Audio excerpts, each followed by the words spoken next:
All right, it's cold, it's raining, it's snowing, the range is closed. I can't get to the range. What else do we got? You know, you're in a different part of the country where the range is not even open till it's closed all winter, right? And you can't get out and practice the way you should be practicing. What can you do? Well, you know, and I got this in the comments in a couple of videos ago when I was talking to you about getting out and training. Get out and train as much as you can, right? You don't want to waste bullets if you're in that situation, right? Again, the range isn't open, whatever the case may be. The alternative is to stay home and dry fire. Work on your techniques and things like that when you're dry fire. What is dry fire for you new guys, right? Dry fire is basically just taking your firearm or buying a dry fire system, which we won't get into right now, right? So you got your firearm. I'm going to go ahead and clear this, right? Clear, clear.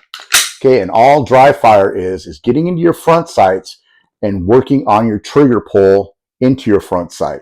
So I'm getting them in my front sight and working on trigger pull. Reset, come out, work on it.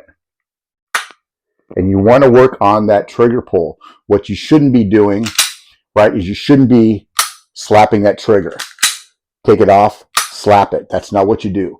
Okay, you want to stay up against that wall, right? Nice, easy pull to the wall, then all the way through. Then when you go to reset the trigger again, right, you just reset back to the wall. Don't let the trigger go all the way out, okay? But stay into your front sight, okay? Now, the other thing you guys can be working on too, you can be working on grip. Grip is a big thing. It's probably the most important thing, right? So you want to work on your grip. You want a nice, tight grip. You don't want a death grip, right? But you do want something that's going to help kind of alleviate the recoil and and bring that recoil down a little bit to where you're not getting out a lot of your sights as you're shooting, right? So from here, right, I got my strong hand, right? I got my support hand. I'm bringing this up in, right? I'm marrying this other hand, right? And I got my thumb and my other hand on my strong hand over the top, up against the rail, and that's where I'm at. I want to cant that hand down. If I'm up here, right, and that slide comes back as I'm shooting, it's going to tear your thumb up, okay? So you want to keep that down, right? The other thing you can do, right? Other things you can do is you can work on your stance, right? Work on your stance, whether it be an isosceles stance, a Weaver stance, or a modified, modified isosceles, right? Work on your stance, whatever is best for you, but also work on weight distribution too. That way, when you get out on the range, you kind of play around with it and find out where you're going to be at. All right. The other thing, right? The other thing you do, work on your reloads, right? You can work on reloads. So if I'm at home and I'm sitting in front of the TV, I could just sit here and just, here and just work on that reload and just keep on working on it and just work on it. And eventually, I want to work on to where we're getting a tac reload.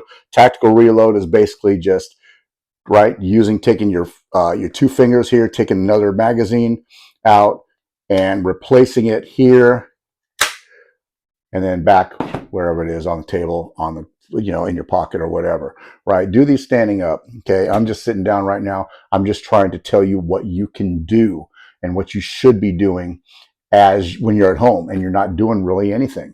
Always work on this. The other thing you can work on too, work on your 4-point draw stroke, right? That's a big thing, especially, and I went over this in a video, a few videos ago in one of my shorts on my 4-point draw stroke, how to do that.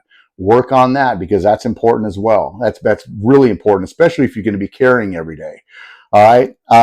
There's just a lot of things you can do when you can't go to the range or you don't go to the range as often as you should, right? So when I say train, it doesn't mean go out and spend hundreds of dollars a week or whatever and going out to the range and and using bullets and and things like that, paying for a range or whatever. You can do all of this stuff at home, right, and be just as effective.